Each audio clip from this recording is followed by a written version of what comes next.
Hello beautiful souls and welcome to my channel. Welcome back to those of you who are returning to my channel. I'm very glad to have you here. So I'm back with a pick a card reading, and for those of you who follow my updates or you're waiting for my updates, you know I've been off YouTube for I think 2 weeks or 3 weeks, but that's simply because I've been prioritizing, let's say, other passions of mine, such as my art studies, and we've been having huge assignments and projects. So yeah, that's where most of my energy has been going for the last 2 weeks, 3 weeks. So that's why I've been off, but I felt very filled with the desire and energy to do a reading, particularly on the topic which this video is entitled with, your abilities, your spiritual, magical, psychic abilities, your witchcraft-ish abilities. I'm going to explain in a minute, but basically that's why I've been off, and I'm just very happy to be back. And trust me, I wish I was putting out more content because I have so many things in terms of information and updates that I want to update you on when it comes to spirituality and esoterica, but I have to be patient with my journey and accept it for what it is. Anyway, I hope this reading is going to be enjoyable for you. Grab yourself a cup of tea, cup of coffee, glass of water or something, and let's get into it.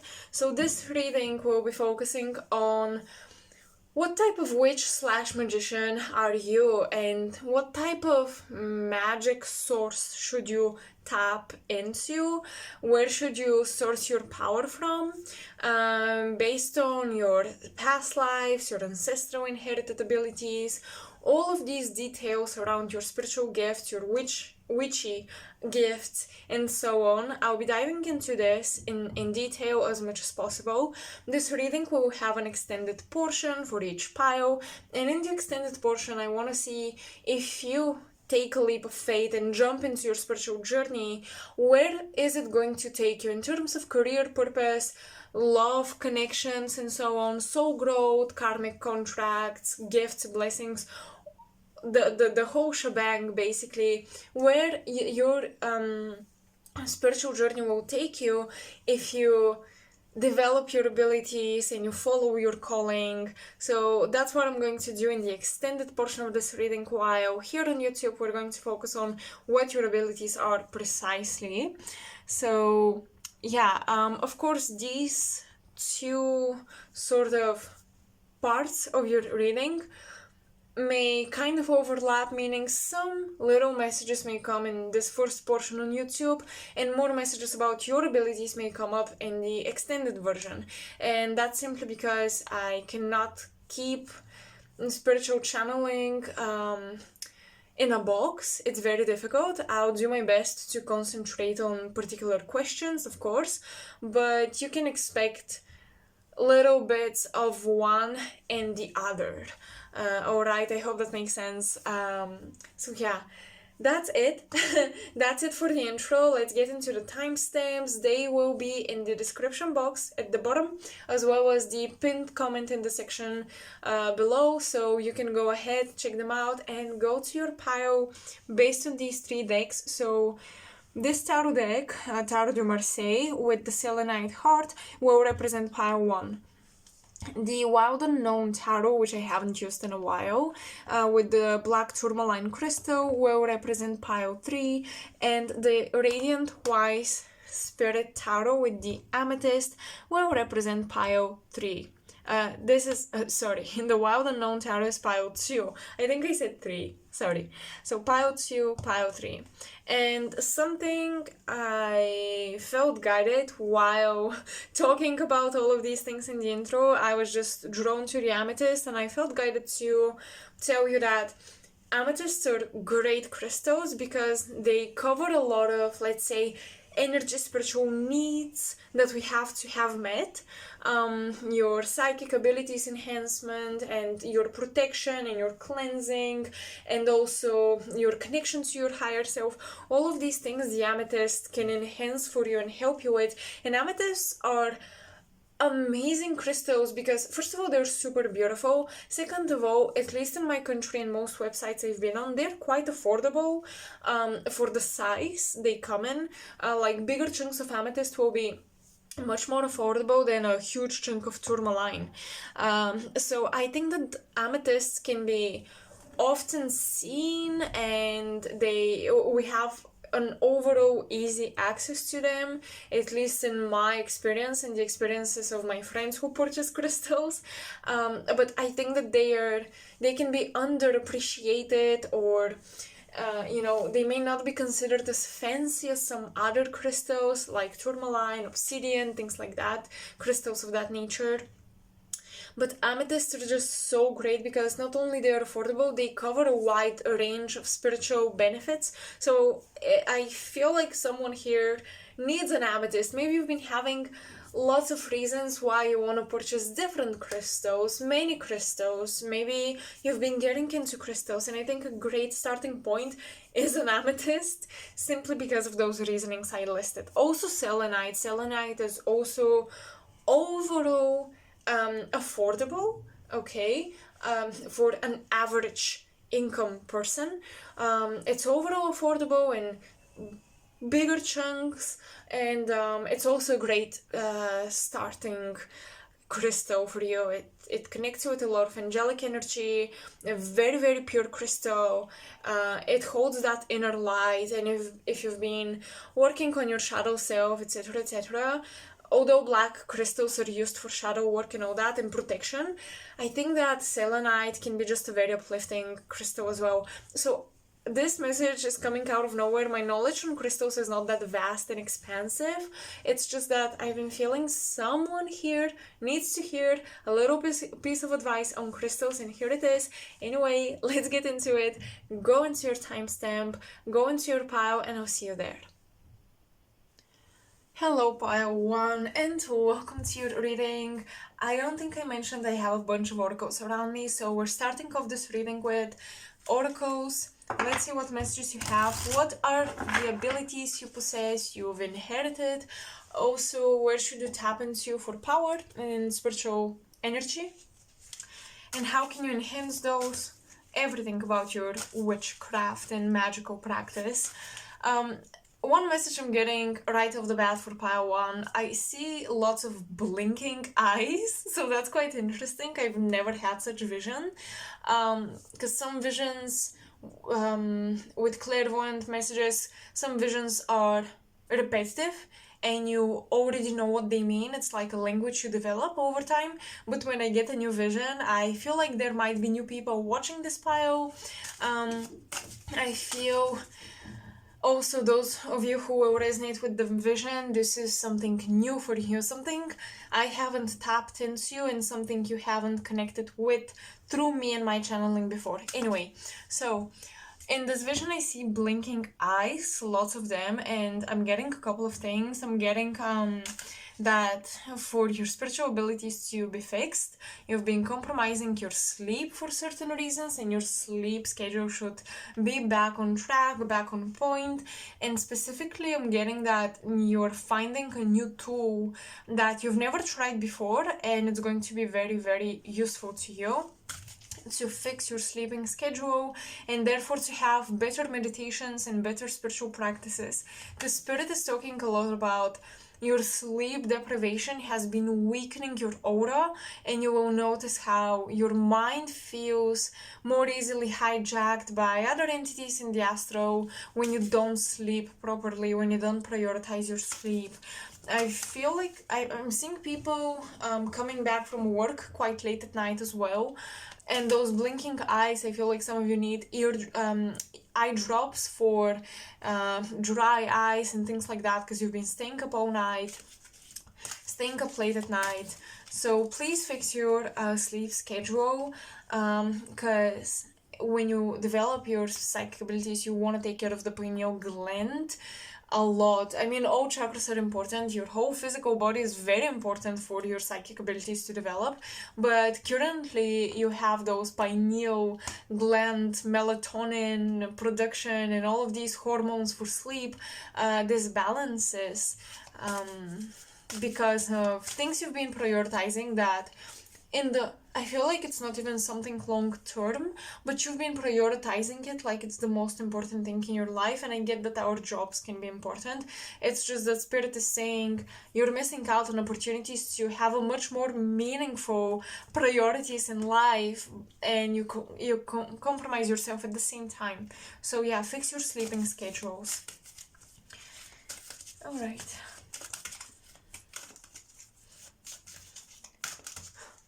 Those blinking eyes keep showing up also with the messages of you're awakening to things you cannot believe you missed. You're seeing signs you cannot believe you missed.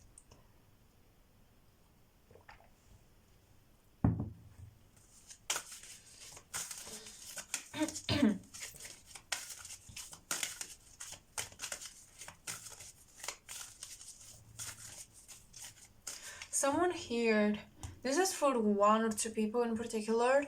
I always get these messages, and I'm sure many of you are frustrated when you hear that. Or just one person.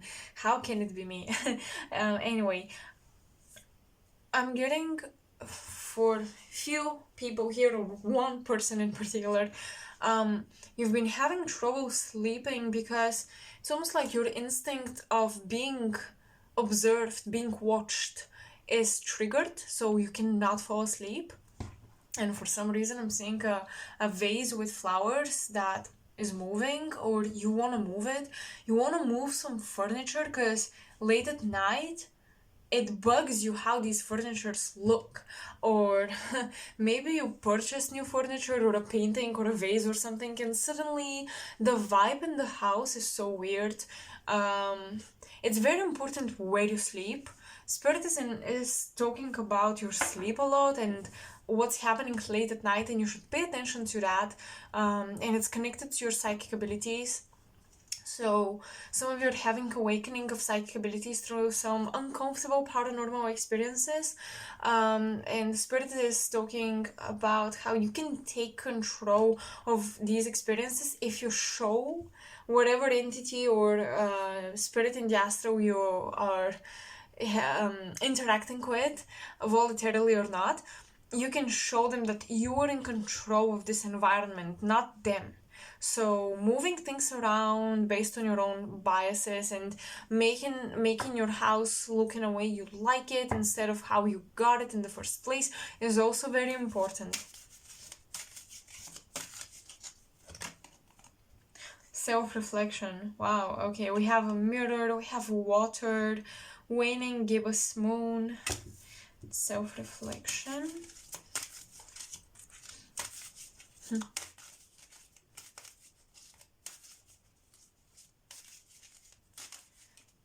Yeah, if you have a huge mirror in front of your bed or something, I don't want to be full of, what was the word?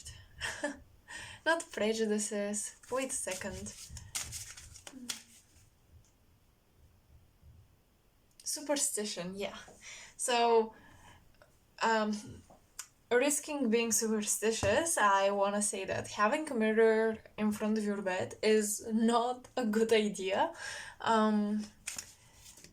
Having a mirror facing you while you sleep in general, whether it's in front of your bed or on the side, doesn't matter. It's not a good idea. And you can attract a lot more paranormal activity. And I feel like there's been too much going on around you that has been distracting you, even spiritually and paranormally speaking. And although it's still a spiritual experience, it's been distracting you from the inner spiritual work. And I'm hearing that some of you, in order to do the inner spiritual work development, you have to kind of give up maybe some fascination or enchantment to have external paranormal experiences and focusing on that. Spirit is saying that this will not be the way for you to develop your spiritual gifts to the extent you'd like to.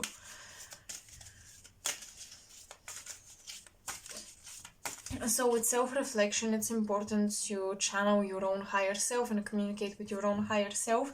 Now is not the greatest time to communicate with other beings. Surrender. Okay.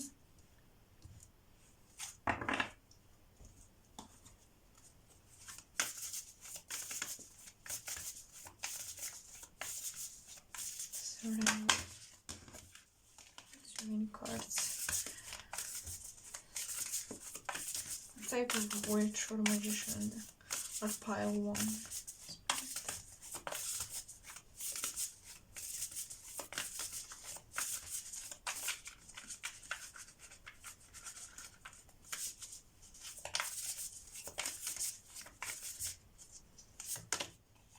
The earth. So with the surrender card, what I'm getting is it's very likely for you to have already received advice directly or indirectly from spiritual teachers, and you've been having a hard time following up the advice and the suggestions, and those things resonate with you, but then you don't really follow the advices. So Spirit is just reminding you that when something resonates and you're like, yeah, I should totally do that, please do it. Please don't procrastinate on it. That's important. Basically, surrendering to the guidance of someone you really trust is gonna be beneficial for you this time. We have 17 twice, and number 17 is the star card, if I'm not wrong. Yes, I think it's the star card in tarot. And we have earth, and it's funny because when I was shuffling this deck, I had a vision of a wand, like an actual wand of the branch of a tree or something. So maybe you wanna, if you're into witchcraft especially, maybe you wanna incorporate a lot more earthy tools, like bones, wands, pebbles, and flowers and leaves and things of that nature, for you to train your spiritual abilities, train your intuition, do readings and such. It's best to use something very natural instead of, for example, cards like that. Although this is paper and it's technically from a tree, it's just very reduced and highly processed. So no, you want to use the most natural versions of divination tools for you to divinate with.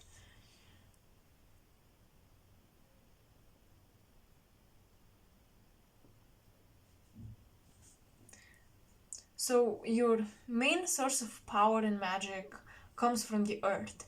It comes from connecting with the earth, not escaping it. It comes from connecting with the trees and the flowers and the earth spirits.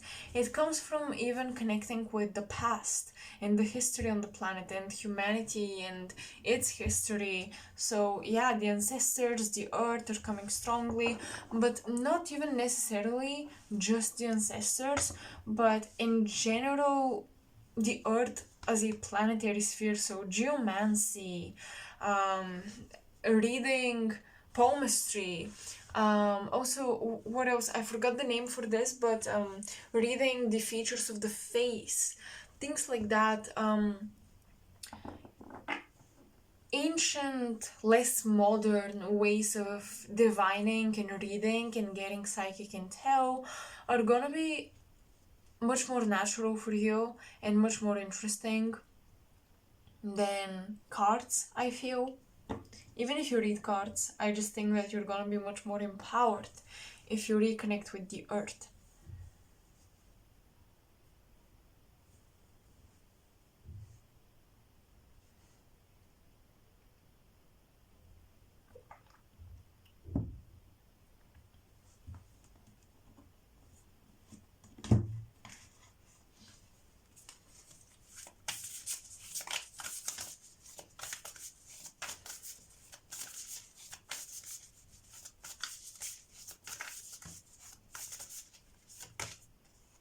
The other, move beyond ancestral patterns. Well, that's interesting.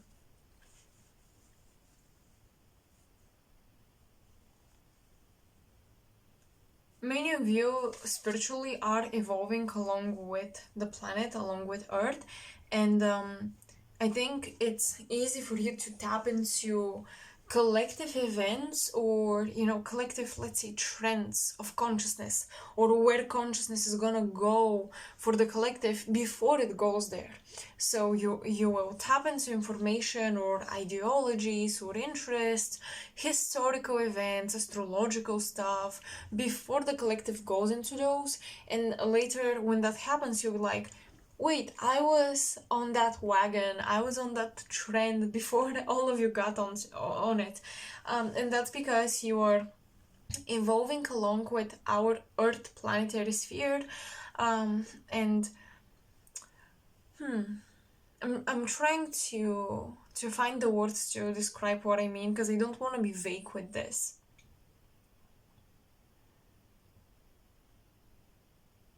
So in astrology, for example, every planet evolves by going through the signs, making contacts with other planets. Every planet evolves. Every planet is its own archetype or being, if you will, or a world, if you will. And Earth has its own separate evolution from Jupiter, for example, or the moon, the sun, Mars, whatever. They are connected because they interact, but they also have their own separate, I want to say mythology, or like a higher self, right? They're different higher selves, and they're different trajectories for evolution. So a lot of us who resonate with being starseeds, being connected to other celestial bodies and constellations, may feel different from the evolution of Earth, and we may feel like we have a hard time adapting to it. But you, Pile 1, are really one with the evolution of Earth. I feel like you've been deeply connected with it in past lives in terms of inner Earth, the races and civilization that have been on Earth that we have forgotten about. You've been part of those, and you're very connected with the history, and you are very connected with the evolutionary plan for Earth. So I think with Earth we have your body becoming a psychic vessel. Maybe that's why Spirit was talking so much about sleep, because Earth has been asleep for such a long time. Despite being lively and all that, I feel like she is now awakening to another level of channeling and embodying her higher self, and so are you. Your physical body is really shifting along with the shifts happening on the Earth plane, so it's possible for you to channel Earth disasters or events that are just very noticeable and impactful before they happen. It's possible to have premonitions about earthquakes and thunders and major weather events. Also, it's very possible for you to channel a lot of actually manifestation energy when such events happen. And I'm not saying like preying on disasters that hurt other people and you're in your room channeling that energy, but I feel like you can find a way to communicate with the more chaotic aspects of Earth, of Gaia. You're more able to channel her chaos into order, which is interesting, and to put this energy into practical or purposeful orderly usage. For example, when there's a storm, you channel all this chaos and you turn it into manifesting liberation for people who've been oppressed. For example, that's just an example, of course, but I'm giving you examples so you can understand what I mean without me being vague and spiritual and lost in esoteric terminology. So that's what I see you doing, and this is how I see you channeling your spiritual abilities at their highest capacity, channeling the Earth's chaos into order. The Earth power, the elemental power of air, fire, water, and earth, channeling those into purposeful manifestation of purposeful intentions. And this is the best way to practice your magic. And I'm also getting that your strongest spells or magic practices will be targeted towards the collective. So whilst you should be diving more into your higher self instead of having these external paranormal experiences with spirit, when you're practicing magic, if you want to manifest things for yourself, make sure you kind of expand that into a more collective thing. For example, you want a better economical status for yourself. Well, manifest for your country. Maybe your country will uplift 1% and you will uplift 10% economically after the spell, after the magical practice, but focus that on a larger collective. Wish for better manifestation for a larger collective. You still may reap more benefits than the average person, but make sure your intentions are collectively oriented, because the earth will really feed you blessings and abundance when you serve her children. That's interesting, but because you're such an extension of her, you're also a child of Gaia, of course, but when you try to help her, it's almost like this is when Gaia is most grateful to you and most blessing you with abundance. Also, research into your ancestry, research what fate your grandmothers and grandfathers had, research what your ancestors that populated the land you live on believed in, and connect with those faiths and ideologies. Or even if you don't believe them fully, maybe practice some folklore based rituals and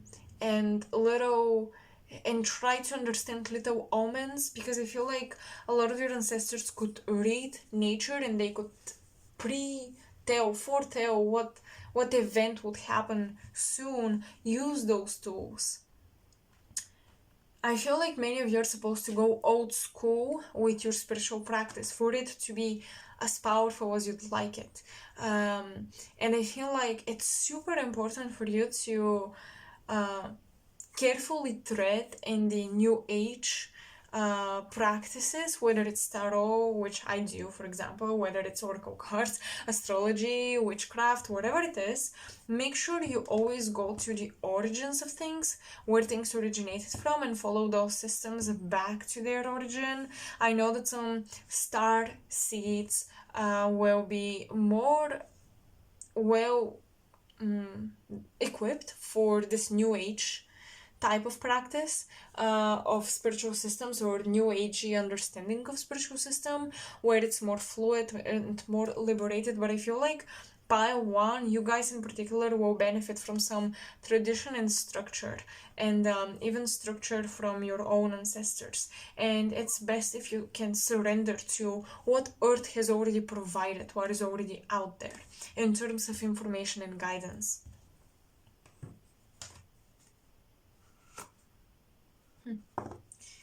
Yeah, I'm going to pull out the deck, but first I wanna ask once again just some clarification.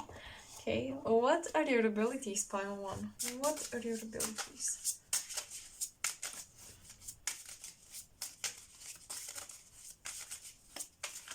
Oh, okay.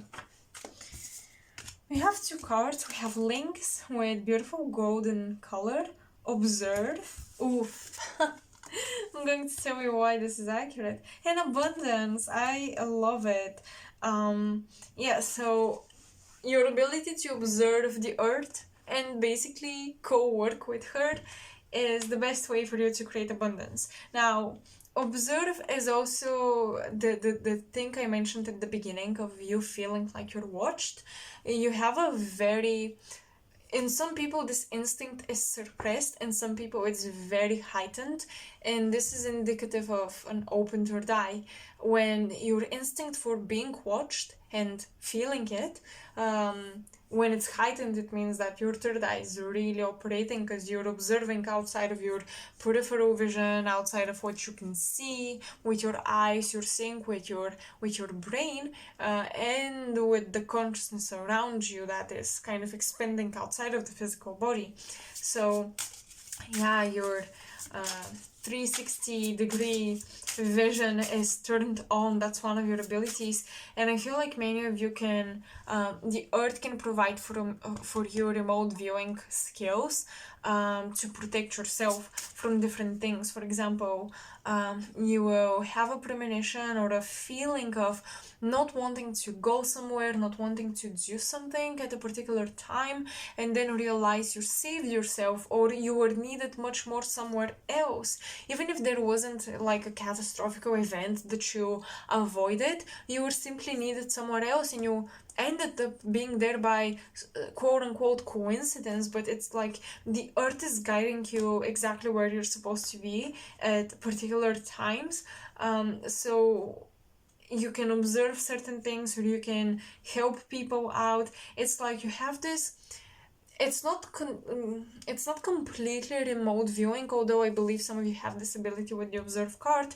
It's kind of like observing through instinct. I hope this makes sense, but basically not getting a particular vision necessarily of something and thinking to yourself, I'm not going there because I have a psychic vision that this is bad or I'm needed somewhere else, but more so it's like your higher self is scanning the planet or the area, and it's guiding you where you will feel most energetically charged, most energetically purposeful with your abilities and with your help, and it will guide you exactly where you're supposed to see certain things. So your sight, quite literally your sight, your vision, is guided towards certain things that you're supposed to observe and have these epiphanies, but also your instinct is insightful of itself. It's like you have a connection to the thoughts of the planet, and she allows you to observe her thoughts instinctually, subconsciously, and by doing so you have this intel or these instinctive reactions that you don't realize while you're doing certain things, but doing them ends up being beneficial for your spiritual journey.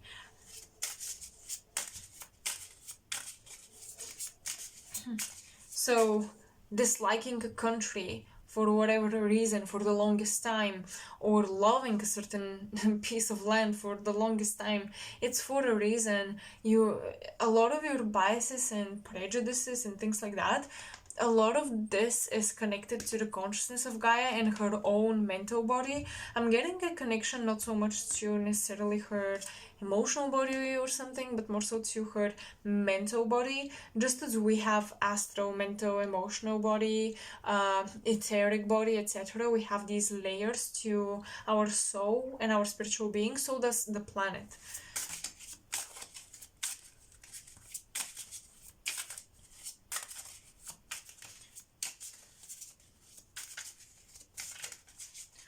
What are your spiritual abilities? Also, it's interesting, but observe and abundance, this is like where your attention and focus go, you really multiply what you observe. Now, all of us have this ability, but some people are so manipulated and induced with this matrix, and they have so much control over their attention and where it goes, that they manifest things that they don't necessarily want or think about. It's like they're linked to a hive mind which manifests a collective matrix, while other people who are more outside of the matrix, those people have their focus intentionally placed on certain things. They intentionally seek out certain things that they observe, watch, study, go in depth about, and they manifest more of it. So you have one of your psychic gifts is your ability to preserve your focus where it needs to be, and once again that is a connection to the mental body of Gaia. So you can easily spot manipulation happening in the matrix and the collective mind, because Gaia is like going manic. And I'm also hearing now that's kind of like a side channeling, not connected to your abilities necessarily, but you may also experience it before there is a huge weather event that is catastrophic, disastrous, etc., to certain degrees. You will feel a little manic, a little anxious, a little worried, and that's because being linked to the mental body of Gaia can feel those occult manipulations in the matrix taking place, and Gaia is like, what is going on? So she is trying to fight it, and trying to manipulate the matrix causes disruptions in the psyche of the planet as well. If we think of the planet as a living being, as I think it is, and many esoteric systems consider the planets as living beings and living worlds. So basically being linked to her mental body, your mental disbalances at times are because of the manipulation and hijacking trying to take place within the psyche of the planet. So yeah, you can be very powerful and multiplying what you observe, but also you're prone to experiencing intensely what's being done to the planet, and thus your focus will be distorted. Not because your mind of itself is necessarily hijacked or whatever, but more so because it's linked to the planet and the planet is being attacked. Yeah, there is construction work being done by my neighbors, so excuse me if you can hear the noise.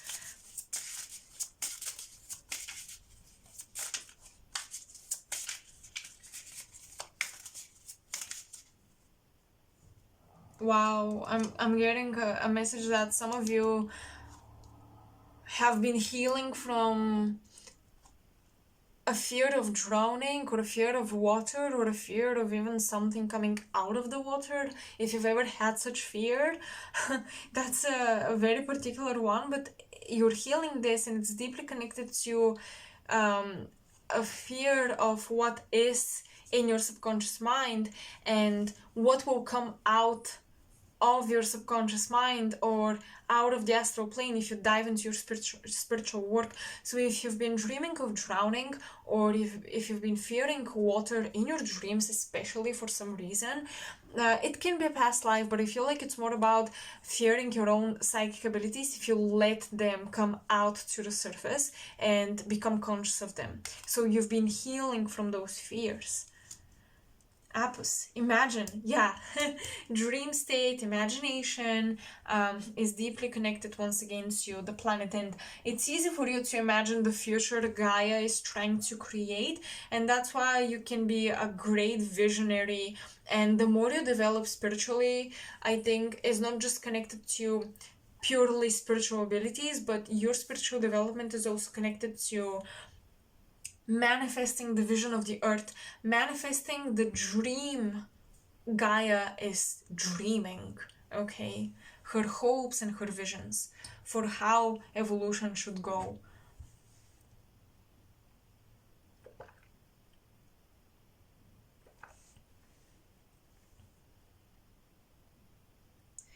I think at some point, if you haven't done this already, you'll be doing mushrooms or some type of herb from the earth that causes imagination to go overload and to just like explode, basically, with visions and all that. Like this imaginary breakthrough, and not imaginary as in non-existent, but a breakthrough within your imagination will take place due to some substance that you will digest, sorry. And I feel like the earth will guide you there, but I think you have ancestors who've been already doing something similar. It may not be mushrooms, it may not be, the newest psychedelics becoming a trend, which is honestly great but also kind of scary, because you know when something sacred gets exploited and experimented with, like it's the new fun toy that we can play with, it's demoralized, at least to me. So I'm not a medical professional, and this should not be sort of medical advice. So I'm not saying what you're supposed to do, but I think you'll be doing it because I feel like, yeah, I feel like you're just guided there, period. I just really feel like you're guided there. But it's very important to try something native, if that makes sense, like mushrooms or a herbal tea, herbal medicine, ayahuasca or whatever it is. Something of that sort, which is, however, native to you and where you live, where you were born. So there is a strong going back to your roots, which is reawakening your abilities.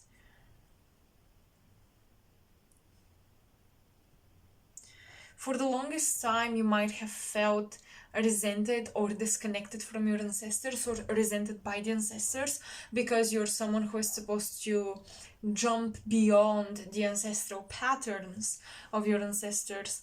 However, this doesn't mean they cannot support you or you cannot ask them for help. Just because you're outgrowing their patterns and issues doesn't mean they cannot spiritually support you. So don't be afraid to connect with your ancestors. I feel like there's been beef in the family, and you may fear talking or connecting with certain spirits of the ancestors. But if you were to connect with any spirit on the astral plane, I think your ancestors are your best chance. Because as I suggested at the beginning, I feel like you're supposed to connect with your higher self first and foremost, then with Gaia, and consequently from Gaia you have the ancestors as well.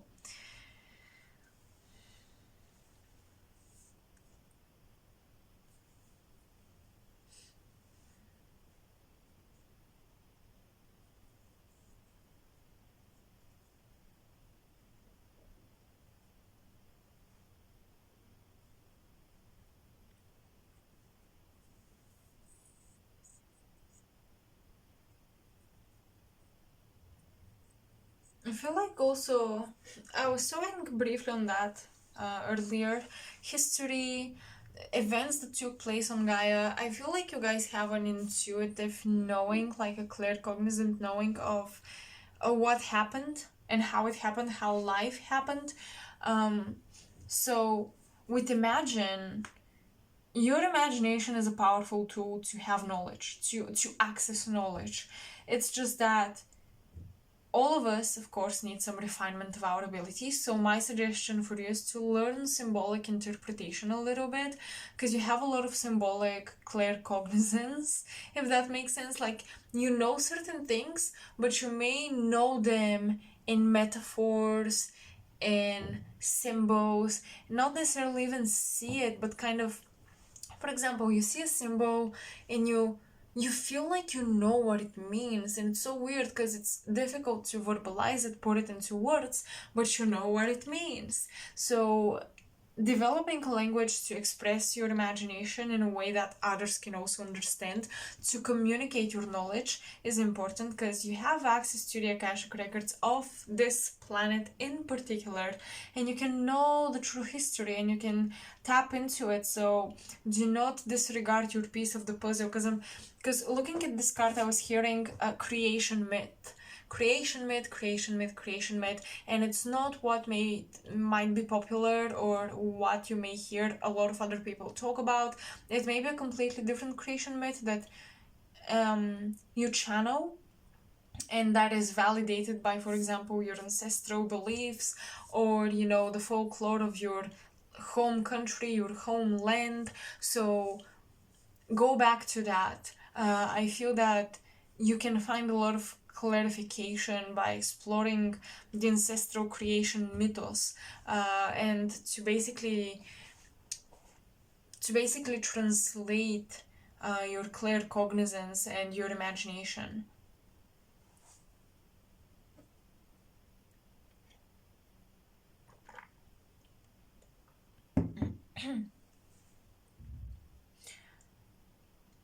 I'm also having vision of digging into the earth, like archaeology type of digging and looking um, for artifacts, things of that kind.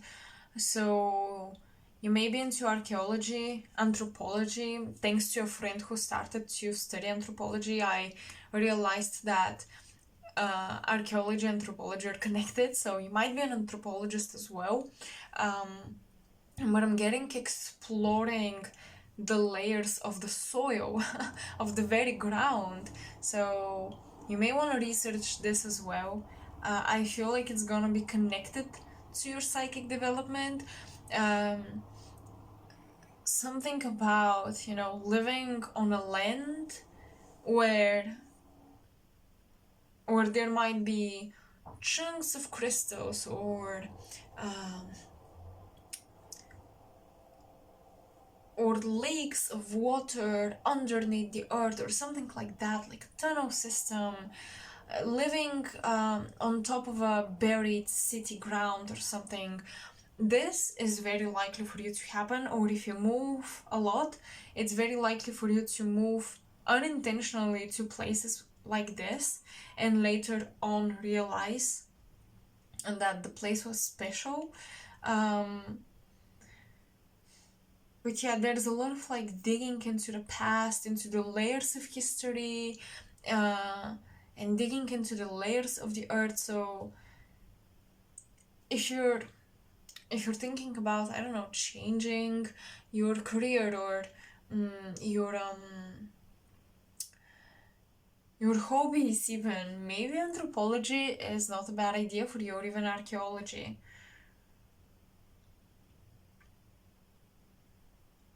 And of course, I know that's a general reading, so it won't resonate for every person watching this, but the connection to the soil and the connection to the layers of the soil and what you can dig out of it, you're connected to that. And if you are a Scorpio, or you have Saturn in Scorpio, Scorpio rising, Scorpio moon, this connection to digging, this 8th house energy,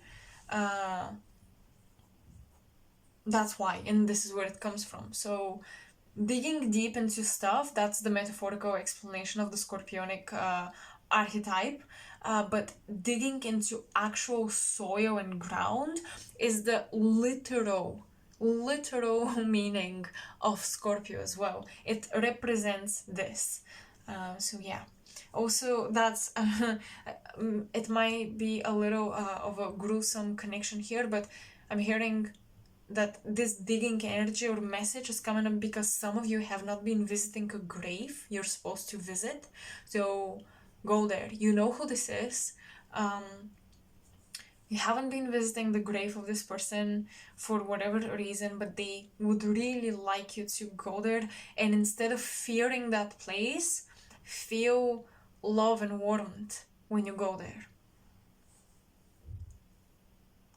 There is a reason why you're avoiding places like that, graveyards and things of that nature. And it's funny because you may be drawn to certain paranormal stuff, like people going to a graveyard, or films which were shot in a graveyard or something, but you don't personally go there or do these things yourself. And it's funny because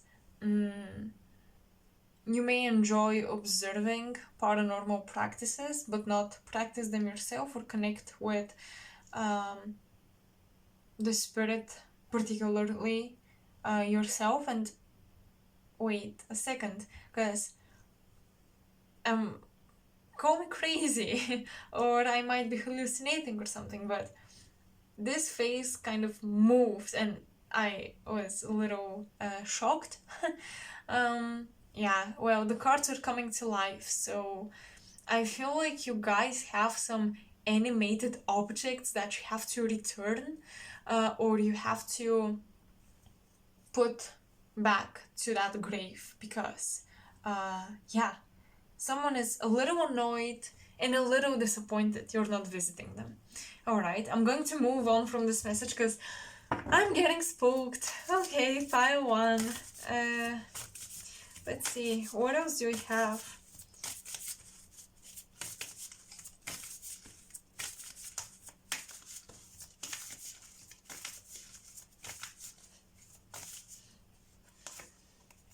The star. Oh my goodness. It's great. Yes, number 17. 17, 17, 17. Now, because the star is coming out, I have the guidance to talk about more what I slightly got a message of with the observe card and the imagination and the abundance, like these three cards representing more in detail what your spiritual abilities are. The earth is saying that if you have a spiritual object or a product that you're imagining and you really want to create, that would be great. You are not just spiritually gifted, you're also a crafty individual, and you're supposed to once again bring the visions of the planet or bring spiritual visions into a material manifestation. That's and earth is saying that this is this is not a low vibrational, quote unquote, low vibrational purpose where you're thinking only about the material aspects of life. Earth is saying that being so connected to her, you've inherited this desire to give form and a physical embodiment of your dream, of your vision.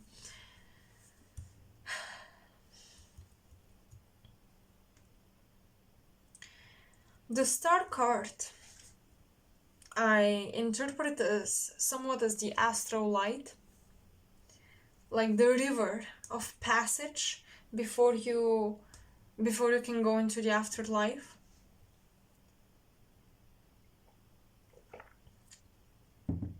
So your connection to earthbound spirits is something I feel you've been a little afraid of and you've been suppressing, and that is coming up a lot more. So even if you've been already on a spiritual journey, if you've been diving into different practices, I think the next chapter for you is working more with earthbound spirits after connecting with your higher self, because it's you don't want to work with any spirit before you have a strong sense of self. So Gaia, earth, is grounding you, alright? So you can face some fears around your ability to see spirits or to communicate with them. That's why you're being called to connect with your higher self, to ground yourself, and then surrender to your callings. You want to be strong before you follow the calling.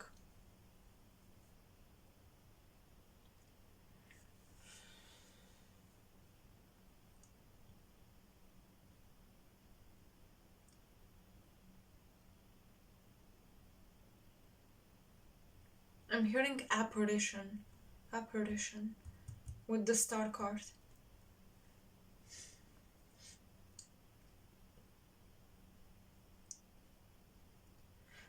I'm feeling guided to tell you, pile one, that some of the things you've seen, they're not there because of you or following you, they're just there, and they just exist in those spaces, in those points in time and space. So what you see as an apparition is not necessarily a spirit that is after you, they're just there and you happened to be there as well.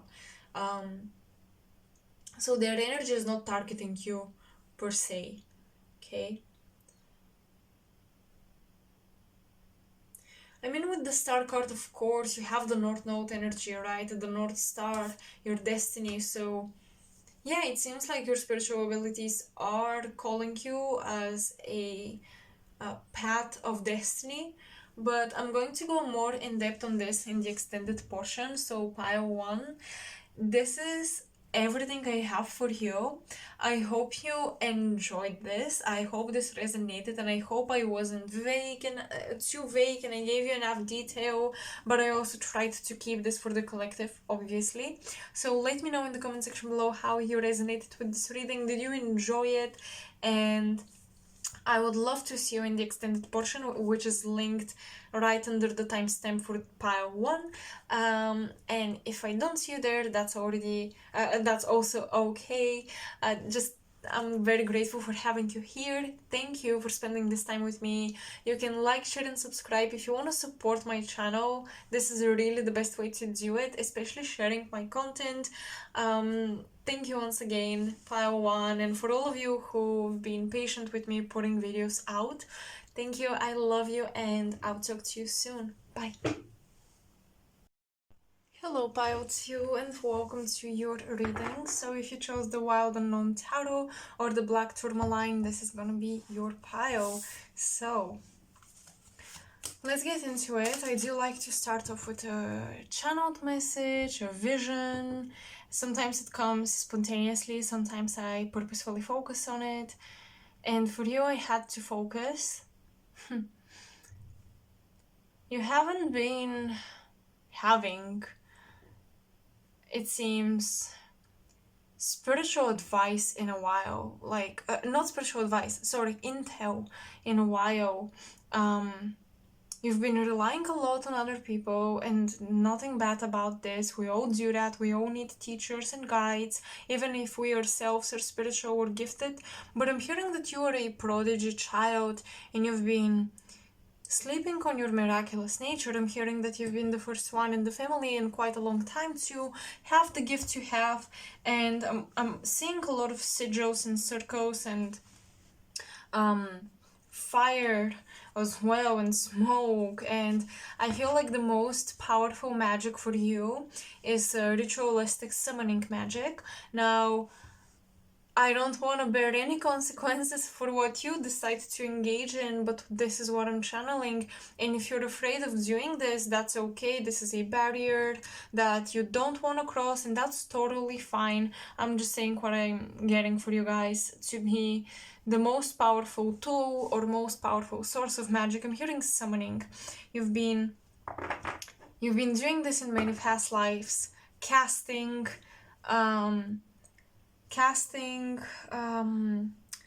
beings into coming forward, showing up, doing tasks for you, fulfilling orders, or you've been interrogating them, questions, and you may, whether you talk to ETs or alien beings or demons and angels or, I don't know, flower spirits, it's still a form of summoning, and your greatest ability comes from offering something as a source of energy, like food, a drink, sometimes even you performing something for that entity, for it to perform something for you, like this balance. That's so funny, but I'm hearing entities actually like you.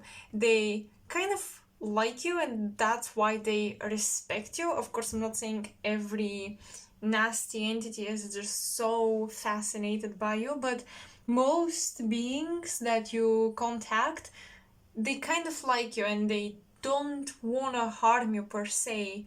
And if you've been harmed, I'm getting that sometimes you receive a hit indirectly, meaning it was directed towards somebody else, but you stand in the way and you receive it. And that's because you try to protect people a lot, and Spirit is warning you, stop trying to protect people that deserve their karmic debt, and they deserve to pay off their karmic debt, just like all of us do. You're trying sometimes to protect people from their own lessons, and this is when you yourself personally take a hit. So yeah, it's usually indirectly hitting you.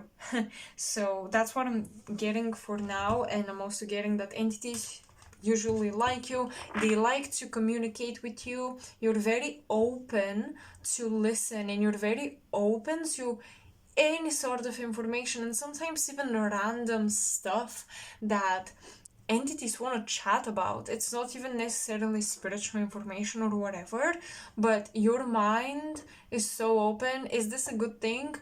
To me personally, not. For some people it might be. Some people may consider this an amazing skill, to be so open and receptive, but to me personally, I wouldn't like that for myself. But you guys are very open and receptive, and you will hear conversations. Sometimes you will have the most random thoughts, and you may think it's just your brain generating them, but what I'm getting is that you have a lot of entities that would love to talk to you.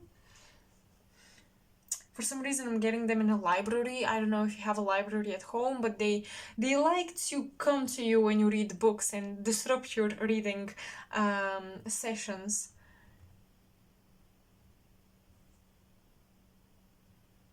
I don't know why they're telling someone has been reading books on music, or literally you've been reading notes and music. That's interesting, and they come to you when you engage with music and when you engage with literature on music. Maybe you wanted to be a musician, or maybe there were musicians in the family and they like to connect with you by engaging you with music. But yeah, you are very, very, very open, and that's one of your greatest abilities, pile 2, sorry. Oh, wow, blue moon, the unexpected. Well, you know the saying, once in a blue moon. Real unexpected things here. Let's see. Yeah, you usually connect with very unexpected entities. And it's funny, but I'm hearing your guides say that the beings that connect with you did not expect you exactly to connect with them. You're not the type of person who would evoke the thought or the feeling that you would be connecting with different entities or such entities. Like, you may not be giving off witchy vibes or starseed vibes, like you're talking to aliens. You may not be giving off these vibes at all.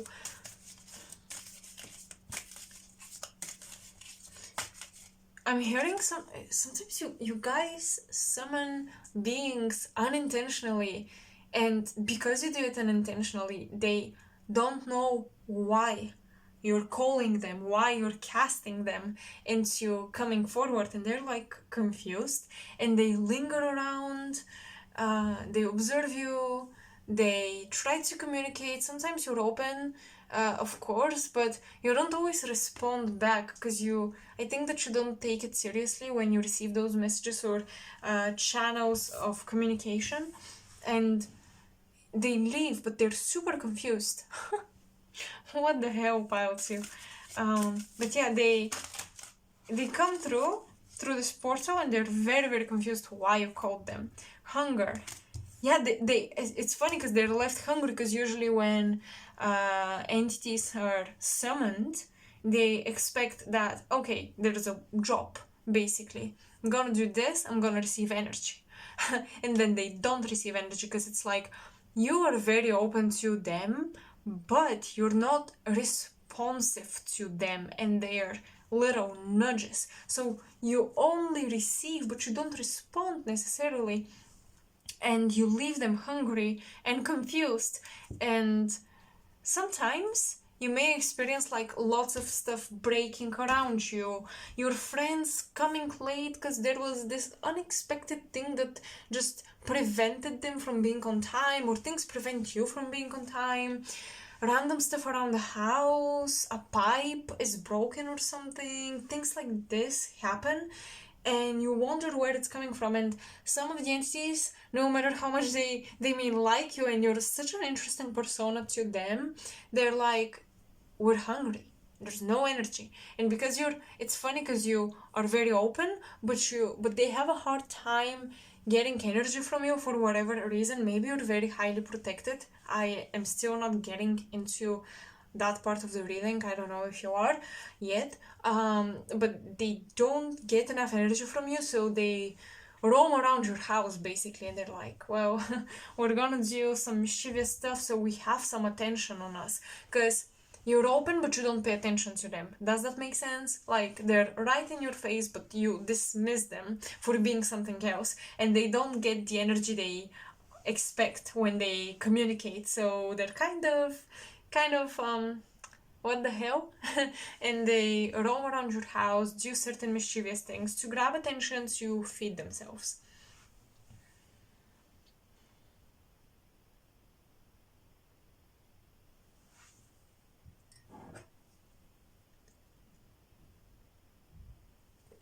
you are a solo performer, I would say. Um, I'm getting once in a blue moon you may connect with friends and meditate together or do a spell together or something, but I have to advise you strongly, because this is what Spirit is giving me, that you're best performing on your own, any sort of magical practice, keeping your magical practices to yourself. Now, some people, their skills and gifts are naturally tribal and community oriented, so it's okay for them to share. They won't suffer from that, their energy won't be diminished. But for you, I'm getting that you have also tendency to attract a lot of quote unquote hungry people, because quote unquote, because metaphorically speaking, hungry, okay? And when you practice your magic, or when you share your magical tools, your manifestation tools, you would notice how those tools lose their ability. There is a pact, a vow here of silence. Silence is another magical tool many societies know of and many occultists know about. Silence can keep things energized or magnetized with magic.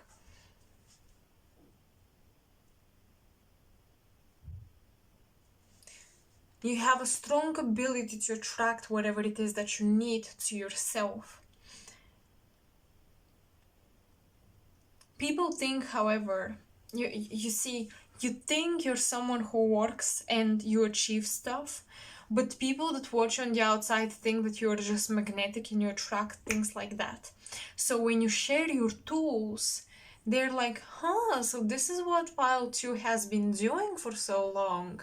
And they try it out themselves, and they low-key ruin the ritualistic or the sacred nature to your practices. So don't share Pile 2. You may be a teacher and it's difficult to not share your knowledge when you're a teacher, but make sure you have one sacred practice for yourself. And if you want to teach others, give them other examples, but not exactly what you do. And if they cannot respect this, they're not the right students for you.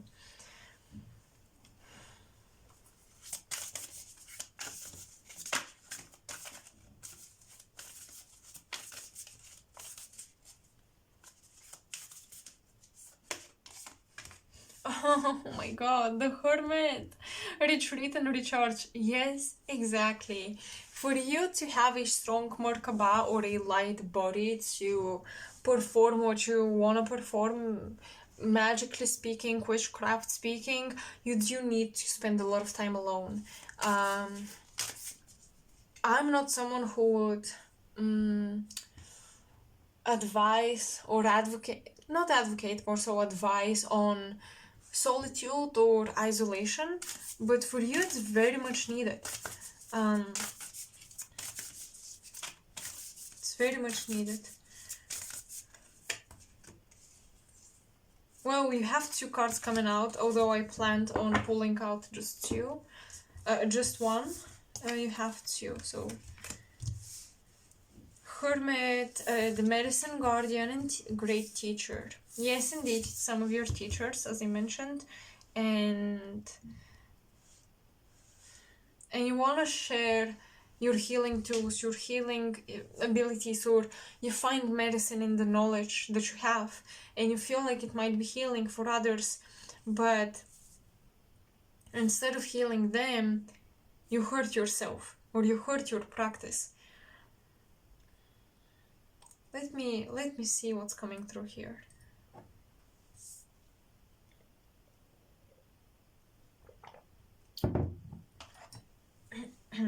Okay.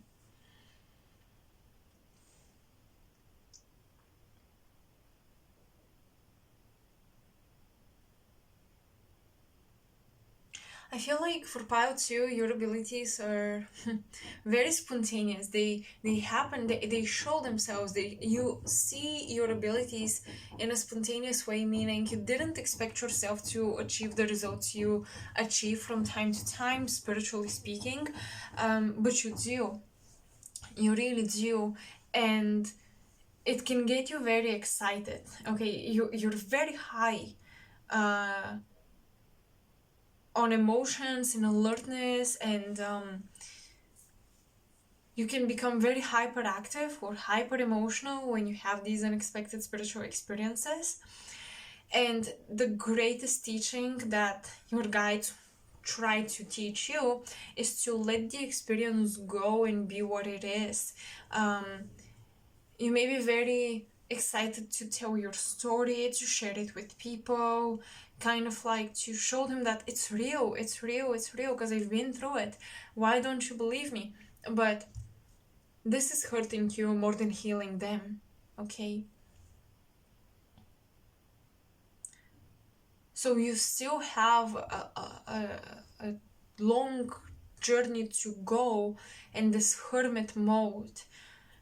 I feel like some of you will be frustrated with this message, like you already want to come out, but I feel like you still have this need to be a hermit and spend time in solitude and exploration, and to let go of the experiences you have, so that you have enough time to understand them before you come forth with them and share them.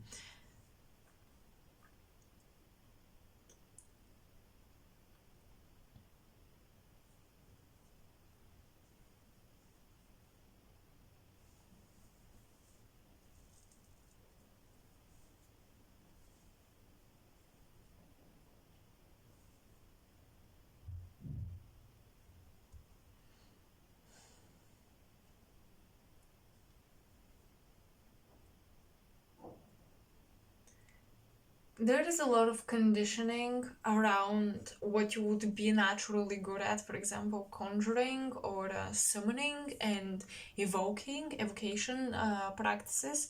There is a lot of conditioning and prejudices around it. With the great teacher, would you have an illustration of Jesus Christ with the dove, the Holy Spirit, basically. And I do think that some of your greatest abilities you neglect because you may think that they're not on the path of light. They're not what a light worker should dive into. But that's why you have the Hermit card, because you have a lot of people kind of keeping you on the so-called light worker journey, but they're actually keeping you from exploring vital domains of spiritual practice that, if you don't understand, you can be a victim of without even realizing.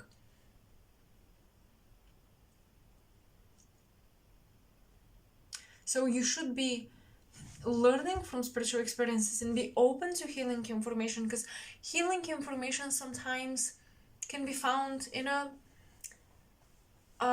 on the surface level darker corner, but it's actually not dark when you go there and you learn about it, or you explore it, you study it, and you start to understand it. Because I feel like some of you have been on this light worker path, but it's been keeping you hungry from what your soul truly craves to master.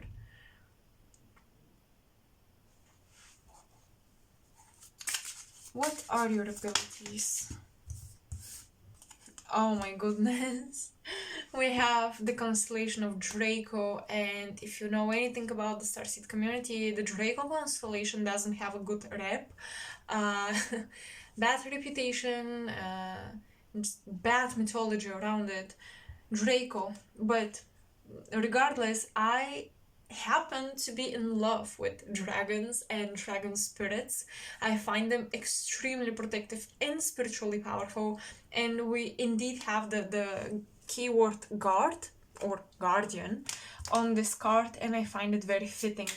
So remember at the beginning how I said, I don't know if you're spiritually protected and that's why you don't acknowledge these other entities. I haven't gotten to this part in the reading yet, and here we are. I already know. Yes, you are heavily spiritual protected. So because of that, you shouldn't be afraid of certain things that light workers tell you you shouldn't dive into or you shouldn't try out. Of course, obviously, always use your common sense and make sure you are as safe as possible, but part of obtaining knowledge and experience is taking a risk, and there isn't a right way to take a risk. Like, I cannot tell you how to take a risk safely with spirituality or these practices. I just cannot, and no teacher actually can.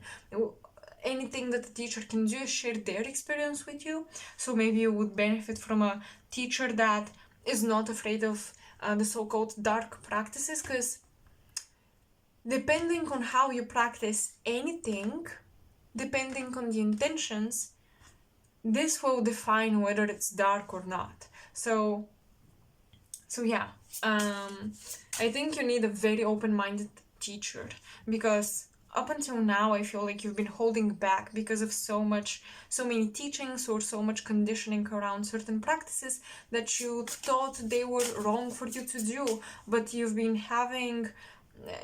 left hungry and dissatisfied.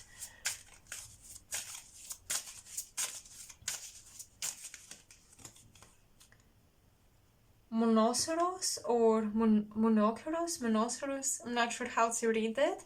I am actually not aware of this constellation, but that's why I love this deck. I learn about new constellations. We have Purity. Oh my gosh.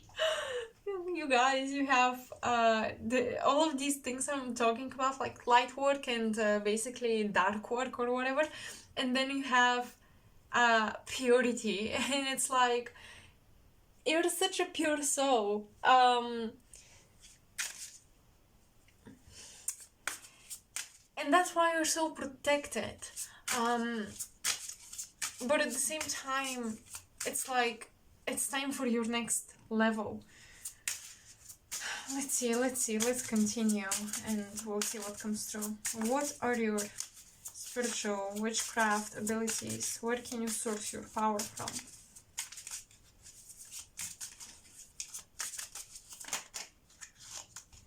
Oh my gosh, you have so many cards, but I kind of like that you have Lyra at the bottom, at the top, at the top of the stack. Lyra, Draco, very powerful constellations. Libra, okay, you have lots of purple. Evaluate. Listen, you literally are balancing light and darkness, because you have Draco, which, yeah, darker constellation, but powerful guardian. This other constellation that I haven't been aware of with Purity, so light, so you have darkness and light, and then you have Libra balancing the two, balancing the scales. So you do have this. I feel like the challenge or the contract you have with your spiritual gifts is to prove yourself that you have such a strong faith in your inner light or the light beings you work with, that you believe they will protect you. So if you're afraid of diving into certain things, question yourself. It may not be accurate, but still question yourself. Is that fear coming from an insecurity in my own faith or what I believe in? If I so much believe I'm protected, where is this fear coming from? And of course, with common sense, you'd be like, well, you don't put your head in the mouth of a snake or a lion and have faith in God protecting you. But still, this balance between light and dark and evaluating which feels more powerful to you, or is one of those things even wrong, and what aspects of it are wrong? Because ignorance of light is wrong to me, but also evil intentions of the darkness are wrong to me. Now, the hidden secrets of the darkness don't seem wrong to me. Exploring them doesn't seem wrong to me. The power of the faith and the purification ability of the light don't seem wrong to me. So you see what I mean? There are nuances within light and dark, and you are meant to explore those. So you've been very ignorant to certain spirits and certain spiritual experiences, even you've been blocking them out because of so much conditioning around what is healing, or especially if you're a healer or a teacher, maybe you're afraid of being controversial, or maybe you're afraid of basically, maybe you think there are only few ways to be a spiritual healer, and if you're a spiritual healer you should be lighthearted and happy all the time and good vibes only. But is that really the case? You should really question yourself, because once again, there is this spiritual hunger that needs to be satisfied, and what you've been engaging so far with has not been satisfying you.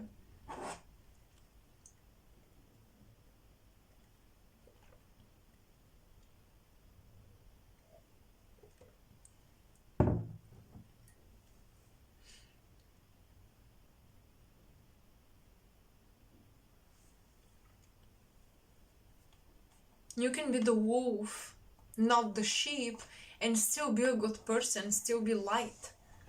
I just feel like you guys are meant to equip yourselves better when it comes to strength, spiritual power, spiritual confidence as well.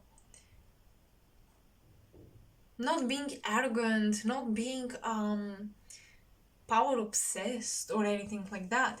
Simply being confident in your own, in the potency and power of your own spirit and the connections you have. I'm hearing spiritual network. You have this ability to create a spiritual network of beings that work with you on the regular.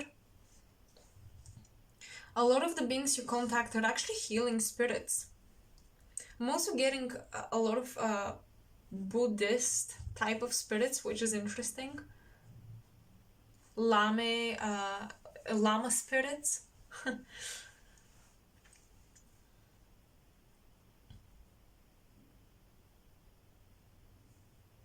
You have past lives in the East, and there was a balance between light and dark there. I feel like you've been born in a place where there's been too much emphasis on being good, being light, pleasing people, even this. And all of these factors have been affecting your spiritual abilities. So you deeply need a system which can explore both aspects of spirituality and magic without prejudices, but simply with the intention to learn and improve. Many of you have the potential to be, I want to say, like hunters, hunt down or chase away, banish evil spirits, cast out, basically, to banish them through a ritual. Because you, with evocation and conjuring, it's not just about low energy entities. You can evoke a high vibrational entity as well to help you with light work, with cleansing the space, things of that nature.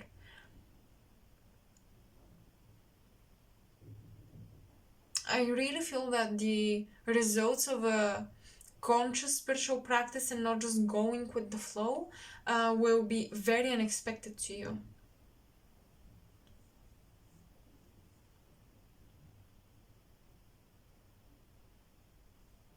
And it's really time to break through, break free from this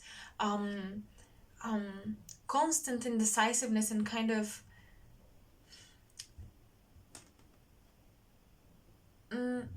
trying to stay in the middle, not necessarily choosing a path of work, not necessarily committing to anything, but allowing spiritual experience to happen to you, waiting, being indecisive, exploring stuff but never too much in depth and detail.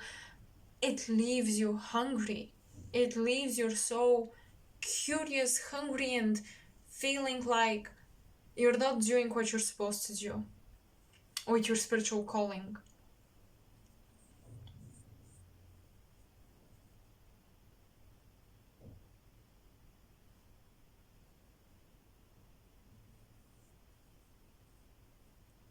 I feel like that's very, very, very specific for someone here.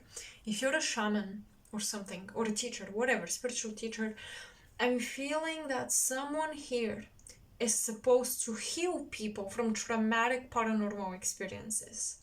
You have the ability to heal them, to restore their faith in the light, to restore their also power so that they're not afraid of entities and paranormal experiences. Some of you are here to heal people from PTSD or trauma in the spiritual context or domain of life. There aren't many psychiatrics or people in the scientific field or the psychological field that focus on this. Like, I think that paranormal trauma can be easily disvalidated as a depressive episode, some type of mental illness or something, and being disvalidated doesn't really heal you from the experience. So some of you are particularly supposed, and you have this ability, you have this skill, a spiritual skill to heal people from such experiences. Mm-hmm.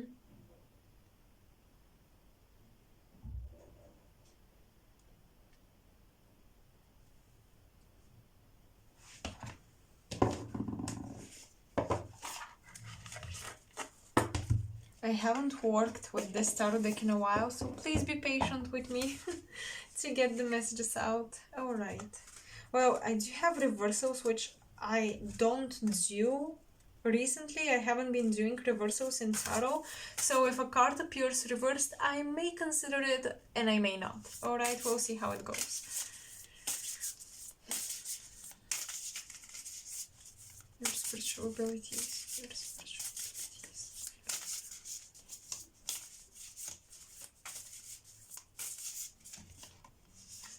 Five of Wands. Conflict. One more, please. And the Sun. Oh my gosh. Mm-hmm. Listen, you are surrounded by light, okay? I really want you to know that, like, there's this deep, deep, deep, strong advice and calling to know that you are surrounded by light. You are pure, okay? I mean, all of us, of course, we contain shadow and light in certain areas and aspects of who we are. That's normal, but in your core, you're a pure soul. I don't want you to feel like you've been corrupted if you engage in certain practices. Your inner light has not been corrupted. It keeps on shining, and you have this ability, powerful ability, to preserve it within, no matter what you do and what you go through and what you experience.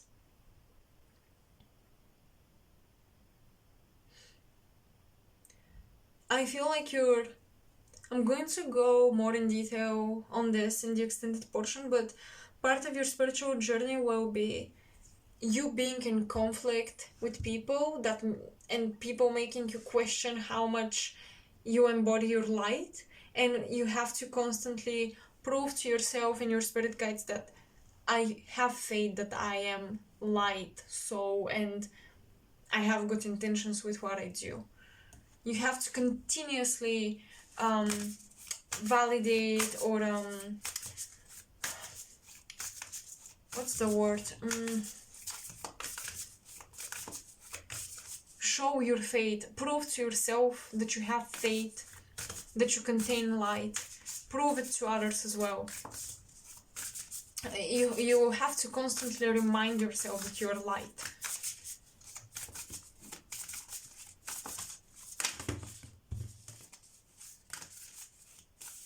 But once again, Five of Wands, I think it was Mars in Leo, and what I'm getting from this card is you really have powerful effect, on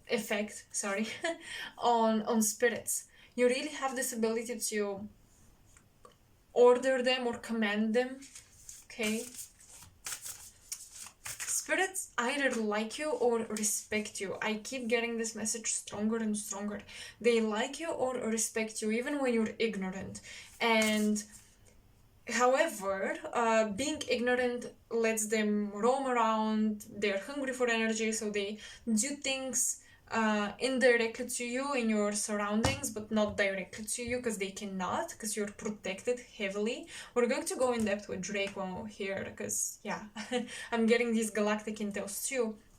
Anyway, they roam around the house and everything, but you have the power to order them or to basically state what you want and banish them and command them. So I'm not trying to boost your arrogance here, not at all. I'm not for this at all. I'm not about this at all, but I think that you've been underestimating your power. Beauty Way. Oh my gosh. You guys, literally, you have so much power and potency, and at the same time, at the core, you're this light soul, and you've been made to believe that you should be a light worker in equality, and we're all one, and surface level, new age, spiritual concepts, and just meditate and connect with your heart, and that is great, but yeah, it hasn't been helping you develop fully your potential and what you're supposed to develop. So we'll be talking all about your journey and all about how to overcome these fears. We're gonna get advice. We're gonna go in depth. We're gonna get into your contracts and people that you may meet on your spiritual path in the extended portion of this reading. But if you don't go into the extended, that's okay. I just want to leave you with the summary that you, yes, you are light, regardless, okay? But you've been taught that light means stay surface level, be weak, and just take what's given to you, and don't fight to develop your power, or don't fight to develop your abilities, or don't exert power. Don't overpower entities.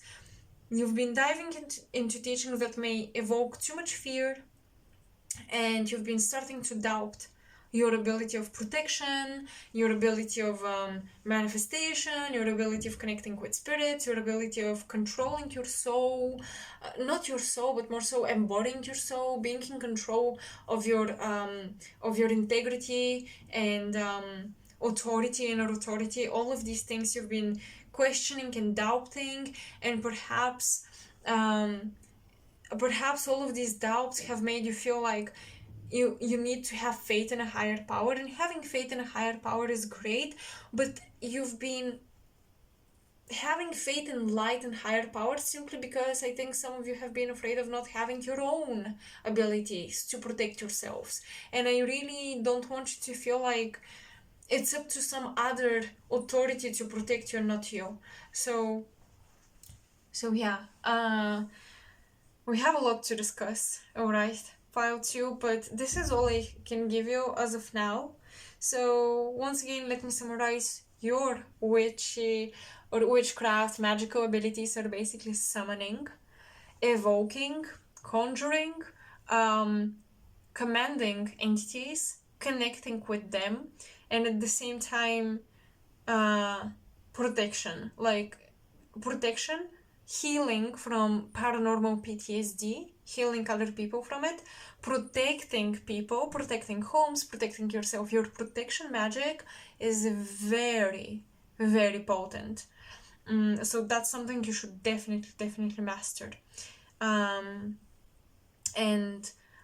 I don't know if I mentioned that. I think I did at the beginning. My channeling was of fire and like smoke. I was saging. You have a lot of fire element playing a role in your abilities. So we're going to go more in depth in this in the extended portion of this reading. I hope you resonated with this. Let me know in the comment section below. If you want to support me, you can donate, or you can like, share, and subscribe. Sharing my content and my work is maybe the most helpful thing for supporting my channel, and I'll be very, very grateful if you can do that. Thank you so much for spending this time with me. I hope I'll see you on my next video. Until then, Pile 2.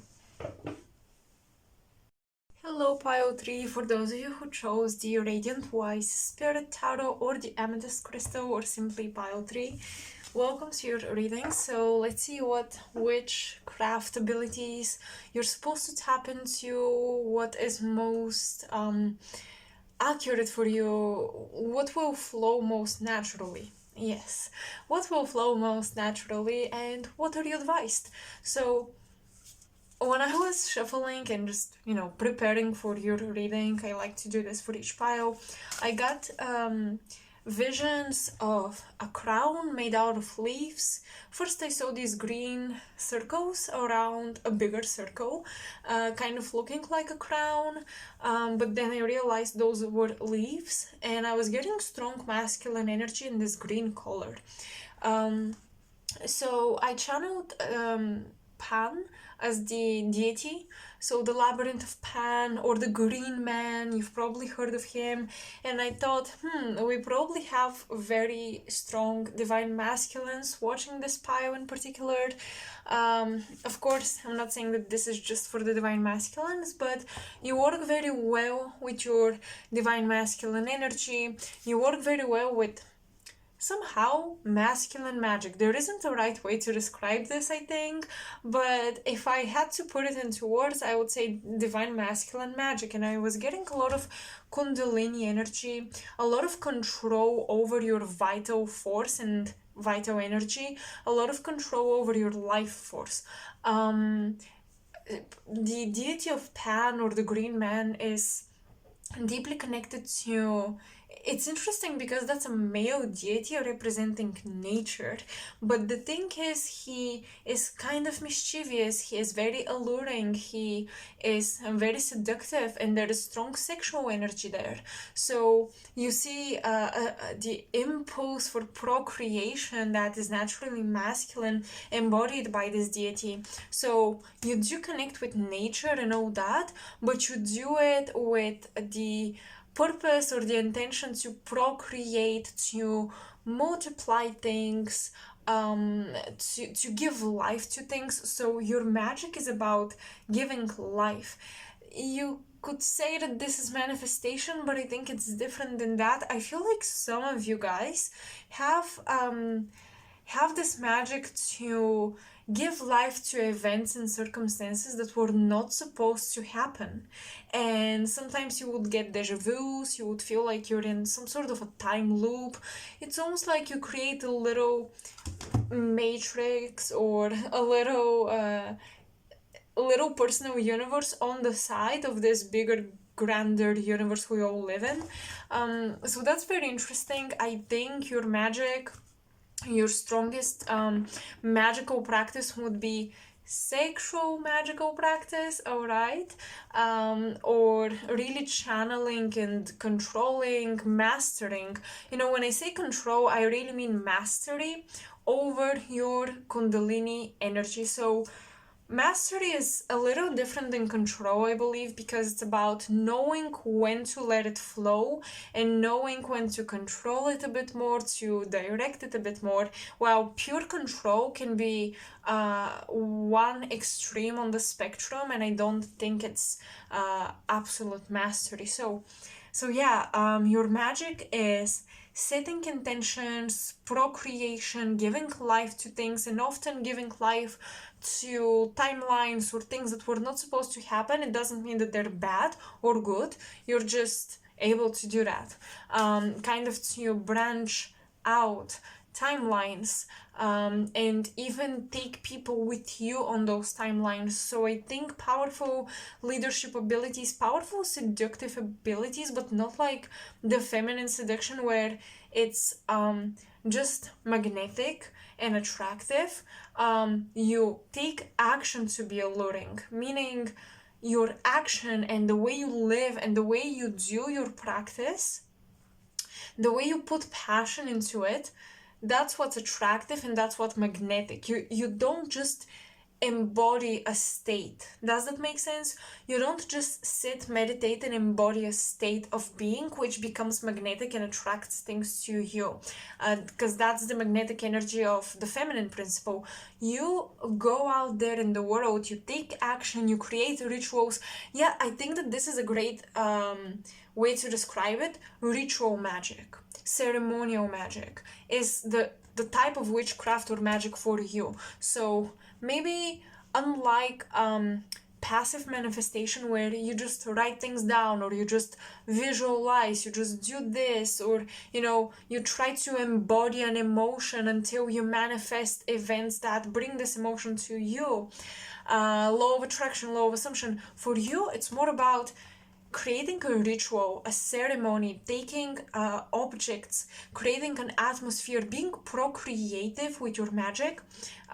So yeah, ceremonial magic would describe it perfectly. I think that this is exactly what I meant by saying divine masculine magic. It just took me time to get to ceremonial magic, but if you look up ceremonial magic, you will find tons and tons of examples, and I think it's a great starting place for you to study. So with sexual magic and ceremonial magic, I do wanna advise you to be cautious. You don't want to waste your sexual energy. You don't want to assume without studies how this is done to create magic. You definitely want to study, because it's not pure sexuality or the act of it. It's not purely that generates the energy and the potency included in the magic or in the ritual. So please don't assume and don't confuse those things. And I'm saying this because you don't want to do something without properly studying it and then realize that this is not working, or you're less energized than you should be and the magic is not working right. Okay, so yeah, make sure to study this, because certain terminologies can easily push us to assume things. It can put us in this position where it's so easy to imagine what that practice would look like, when it's actually quite not like that. So yeah, you want to study this. But yeah, tantra and all of these things, these practices, and kundalini mastery, these are great tools for you. They are great tools for anyone, but especially for you, because there is a reason why different people are drawn to different magical practices. All right, so it doesn't mean you cannot do other things, but this is the very source of your pure talent or skill, or where you would feel most masterful, let's say, once you start working on this. Well, that card was on the bottom of the deck. I shuffled and it came out, so I guess it was very stubborn.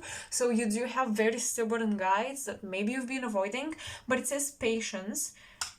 Oh, that's super cool, because we have green corn moon. So the green man or pan, we have green corn moon. So the color green could be one of your... I'm not sure what green associated with in terms of astrology, Kabbalah, and just occult symbology. But research the color green and its occult significance, and I'm not talking about the chakra system, like your heart chakra. Research esoteric or occult meaning of green, because green is coming up a lot, and I automatically, I guess I have some subconscious understanding of it, but I automatically connected to Mercury. I connected it also to the moon and just the mental plane. For me, green has always been very mental thing. And once again, this is very masculine energy, all right? The mental plane is very masculine, principle based. So yeah, patience. As I said, you guys are very proactive, and perhaps you've been wasting some of your energy by taking mindless action. So being patient and learning to contain yourselves is another form of, let's say, divine masculine abilities. Containing that procreative impulse, containing it so long that it builds up momentum within your being. So you should be patient with your magic, you should be patient with your ceremonial rituals. This is showing me that for those rituals to work, you should really take your time. You cannot rush it. It's best to take your time and approach this, yeah, with patience. Realization, and we have the waxing crescent moon. All right. I may be wrong, I may be misreading the word, but I find realizations have two significances: an epiphany, or the realization of a project or an idea coming into fruition. So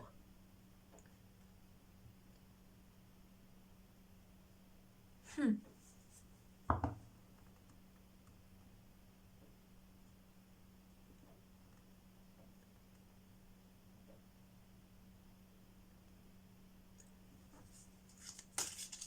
gonna take time with this card. I'm not gonna jump into interpreting it because I feel like I'm not getting the proper messages, but just some key thing that I still don't understand. So I'll take my time on this one.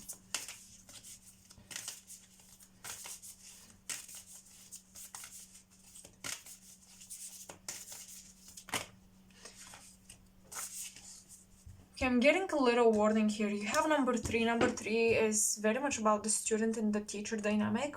It's connected to Gemini. It's the triangle of fire and air as well. I do connect number 3 with these elements. I do connect it with the Trinity, and yeah, mostly student and teacher, studying and teaching. So I feel that you guys have the tendencies to become your teachers very easily, very chameleon-like. In fact, when I was getting, I missed out on this detail, but when I was getting Pan and that green man deity, I was seeing Jingo, and in the midst of my vision, there was a gecko popping out. And I know that geckos and chameleons are different, but for some reason, whenever I talk about the chameleon ability to just shapeshift, basically, camouflage and all that, I kind of have a vision of a gecko. I don't know why there is this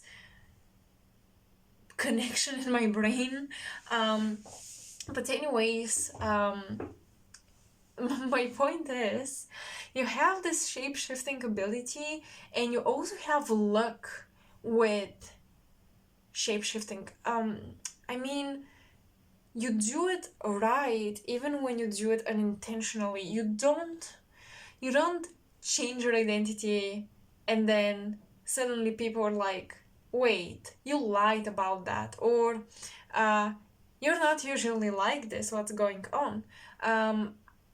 I think you are very, very lucky sometimes with even mistakes you make when it comes to your magic, when it comes to your practices, because what I'm getting is that you have a realization, an epiphany, you read information, you embody it, but then you realize you didn't fully understand it, and the embodiment of that information or of that teacher was not proper. Let's say you made some quote-unquote mistake. You didn't study something quite fully, and maybe you made assumptions about it, and then somehow that assumption or that mistake actually served you to either discover something else, to realize a great project, or something like this. There is a there is a lot of mischievous energy with your pile 3, and almost like this lucky energy around you and charming energy, very cheeky energy, okay? When you do magic, when you follow rules or ceremonies, when you read information, when you try to practice what you preach or practice what you're learning or practice what you're teaching, sometimes there are fluctuations and mismatching between those areas, but kind of those mistakes end up giving you another breakthrough and another breakthrough and another breakthrough. So what I'm getting is that your spiritual mistakes, I feel like even you may be connecting with some cheeky deities or spirits that purposefully put you in a situation where you make a spiritual mistake, quote unquote, because is it a mistake? And that's exactly my point to which I'm getting right now. It's not a mistake, it's more so a learning experience. So yeah, but I feel like also you have the gecko, okay? Not the chameleon, but the gecko as a spirit animal that may appear to you. And in fact, if you can find a totem with the gecko, or even, I don't know if it's possible to like take care at home of a gecko, like in a terrarium or something.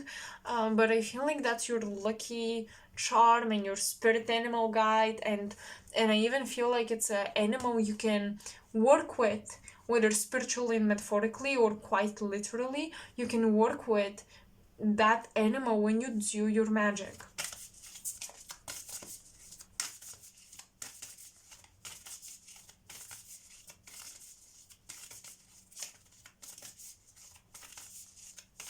Even keeping a little picture or a drawing of one, like drawing it yourself might be the best case scenario, because you will put that focus and energy into creating the sense of the spirit animal and putting that drawing somewhere on your altar or something like this. This might be the most powerful thing you can do if you cannot like take care of one in a terrarium or something, or if you have a hard time visualizing. Although I don't think you have a hard time visualizing for most of you. Winter, take care of your needs. The drum, dream and journey. A lot of Capricorn energy, you know, the queen or the king of nature. I'm feeling this very strongly for you.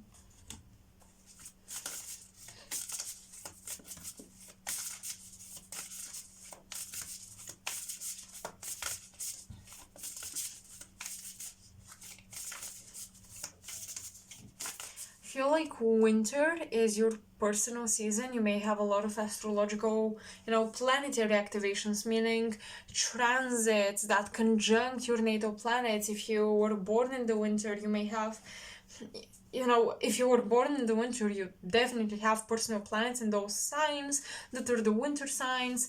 And yeah, you may receive those conjunctions and activations. Therefore, astrologically speaking, there might be many reasons, many reasons why you feel very strong or energized or potent spiritually, magically speaking, during the winter time.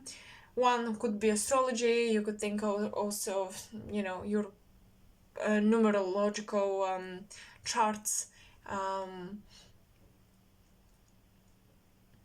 your ancestors, your faith, even like religiously what you believe in and when do you celebrate certain things based on that. There are so many reasons, but yeah, this, at least where I live currently, it's winter. Winter time, it's shifting from fall, autumn into winter. But whether it's cold or not, really, when I say winter, I should specify this. I really mean October, November, December, January, February, or even from November to February, something like that. I really mean Scorpio season, Sag, Capricorn, Aquarius, alright? yeah, I think we're better off speaking with the zodiacal year and the astrological seasons rather than the actual seasons, because I think it's gonna be comprehended quicker. So yeah, I mean, Scorpio, Sag, Capricorn, and Aquarius season would be wintertime, considered wintertime, and those signs are also considered the winter part of the chart. In fact, um, even without Scorpio, but rather you would include Pisces, that would be the winter portion of the chart. But anyways,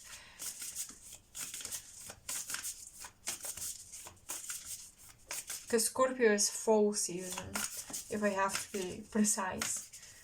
Huh, I just noticed this. I just noticed that we have little cross with the wheel and moon, and I think this full moon, and then sun, and I think this solar eclipse.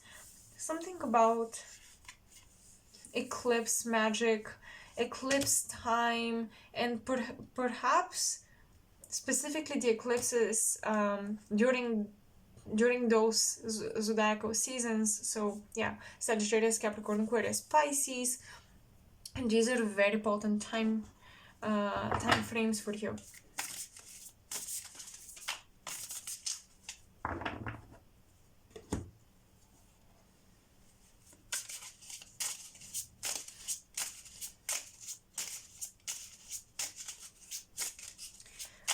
When I look at this card, I definitely think of the Akashic Records.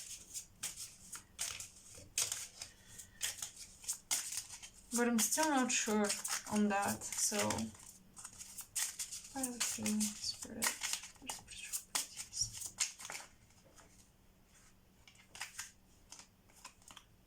Ascend. What are pile 3's spiritual abilities? What are pile 3's spiritual abilities,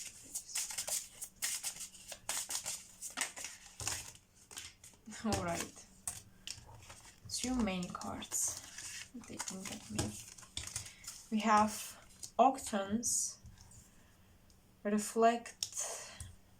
We have Canis Minor. Loyalty. So, thinking of Sirius, right?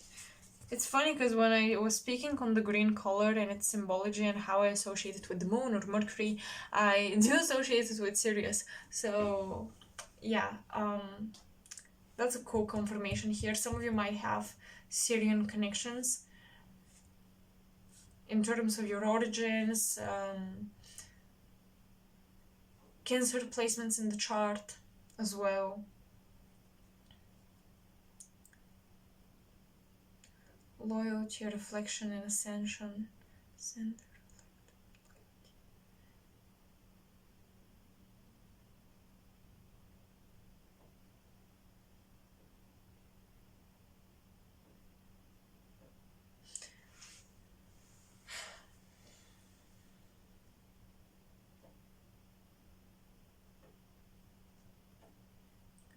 I don't know how many of you feel like this, but I think that pile 3, you guys need a teacher. I'm also getting you're very loyal to a teacher or a teaching, and it's hard for you to transcend it, although you may need to. It's hard for you to let it die, let that teaching die or let it evolve, because then a piece of you, a part of you, practice, something will be deemed faulty, if that makes sense, wrong or a mistake. Once again, talking about mistakes.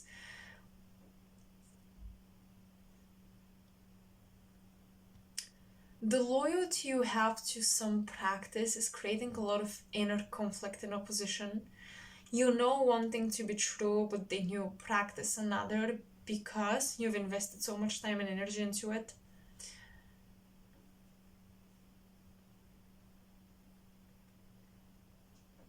I do see that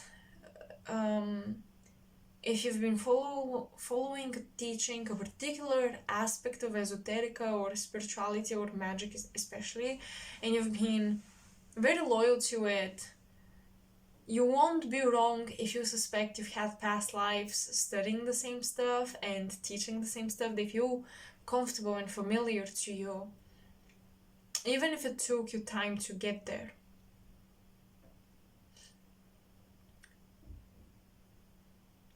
Maybe you've become the embodiment of that teaching, as I mentioned, but I see a woman come through with this winter card for some reason. I see the face of a woman. She has striking eyes, maybe blue eyes, but I'm not seeing color, but they're just so striking that I would say like blue eyes, because blue eyes to me are very, very striking. Anyway, in that vision, it almost feels to me like she's telling you it's time to let go. It's time to let go.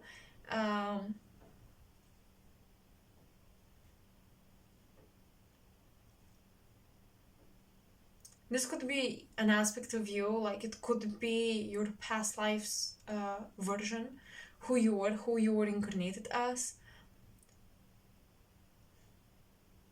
But that woman really wishes to let go of a teaching.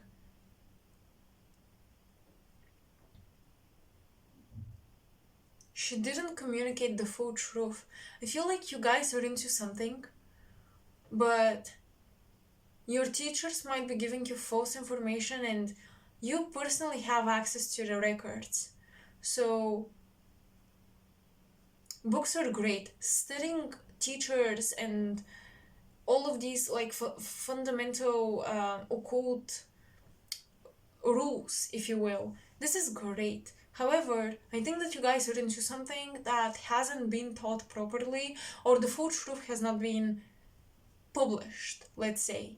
And you have teachers in the spiritual realm waiting for direct communication or giving you access to the Akashic library, showing you things that out of ego or whatever human reasons were not recorded and communicated, and they're not out there in a form of like a book or a movie or anything like this. And to you, this information usually comes through some type of creative expression. I want to say maybe even physical movement, like when you dance or when you work out, you get these intels, and then you get a vision of maybe, I don't know, something you could do as a hobby. And all of these little connections bring you to the piece of information that you're supposed to find out. And I'm just getting how you need to let yourself explore more on your own and let go of a teacher slash a teaching. And it seems that even maybe teachers who are already dead, or on the other side, or even aspects of you from past lives want to teach you about the things that are not out there. So you're being reminded to come back to your center, honestly, and to check in with yourself. How much do you resonate, and how much do you believe in something, or put all of your eggs in one basket out of respect for someone's work? That's tough one, pile 3. That's tough one, especially, let me tell you, especially if you're diving into ceremonial magic. I've heard teachers that want to portray it as all fun and games and just experimentation, and to some degree that's true, but also if you're diving into ceremonial magic, you don't want to put all of your eggs in one basket. You don't want to put all of your faith on one teaching, one point of view, one doctrine, because I feel like it's going to essentially limit you. And because ceremonial magic, if you dive into it, I personally have not practiced it full blown, but what I'm getting now, what I'm talking about is not even based on experience, honestly. I'm just getting advice right now. I don't know where it's coming from, but hear me out, please. um, Once you dive into ceremonial magic, it takes over and it becomes part of your life, and every little thing you do, it feels like a ritual. Um, Now, a lot of the things we do are already rituals, but when you intentionally start practicing this, I feel that the effect is it takes over and you kind of practice it with your entire lifestyle. So it's very overbearing, meaning you cannot necessarily go out there, party hard like an animal. What a fun expression, but whatever. Funny expression. Party hard and drink a lot and just lose yourself completely, and then come back home and the next day perform a ritual. That is gonna be very disastrous for your energy and your magic and the results. So, what I'm getting is that once you practice this, I believe all forms of spiritual practices kind of should be engaged with other life activities, but with ceremonial magic, when you open that gate in your subconscious mind for a ritual or for a ceremony and casting magic of some kind, turning your actions into tools, turning your actions into mechanisms, specific mechanisms. Once you start training your subconscious mind like that through the practice, everything else you do in your life, it will fall back on this foundation of the teaching or the practices you've been doing and leaning into. So you will have a lot more responsibility on your shoulders. And that's why there is a teacher here coming off very strong, or there is this woman, if you think it's a past life version of you, that's okay as well.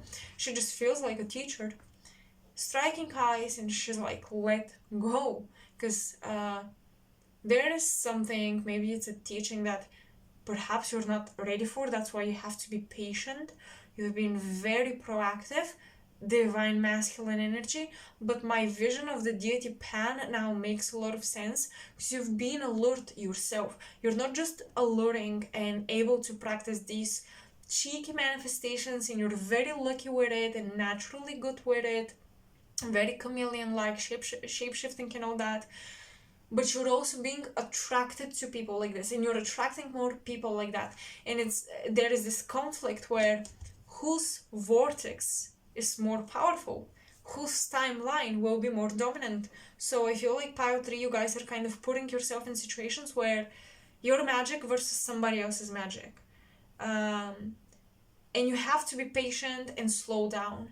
And I'm not telling you abandon your beliefs, your practices in your witchcraft or ceremonies and so on. I'm not saying that, but be careful, or more so patient, okay? Not even careful, because careful, there is an underlying feeling of fear and saying to be careful. So no, it's not about being careful, it's about having common sense, as with everything, but it's about being patient with your skills growing.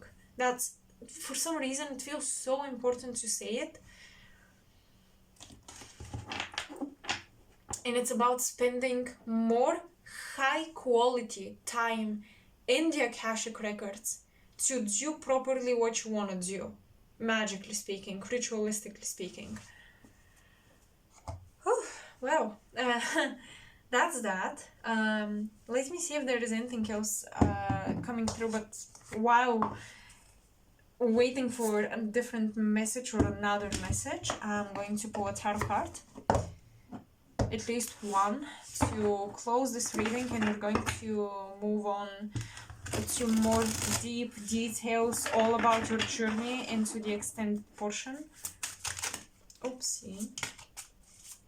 I want to get a card that clarifies more what your magical abilities are, although if I had to summarize it, if I had to point one particular thing, it's ceremonial magic, alright? Now that could spread a little bit into specific celestial rituals with the eclipses during the winter time especially, and it could also branch out a little bit into Akashic records reading.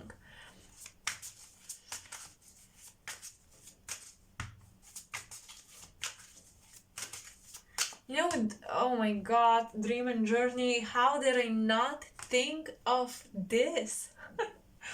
Well, maybe you've heard, maybe you haven't heard of Edgar Cayce or the Sleeping Prophet, the sleeping, I don't know, reader, intuitive, something like this, psychic. I think that some of you do have this ability to go into a trance and you evoke this trance through a ritual. And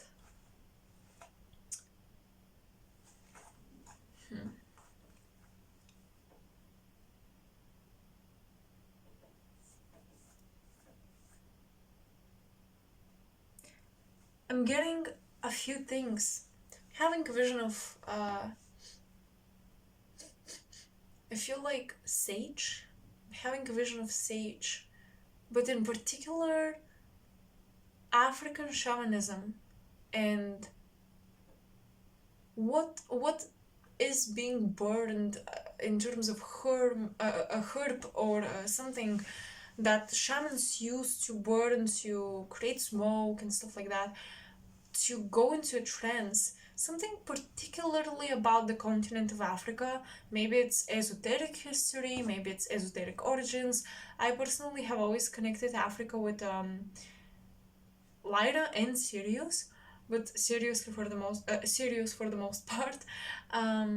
So I'm seeing a dreaming African shaman speaking about his visions that come from his dreams. You may wanna look into Listen, a lot of the ceremonial magical practices are based on Egyptian shamanism, and the Egyptian shamanism is African.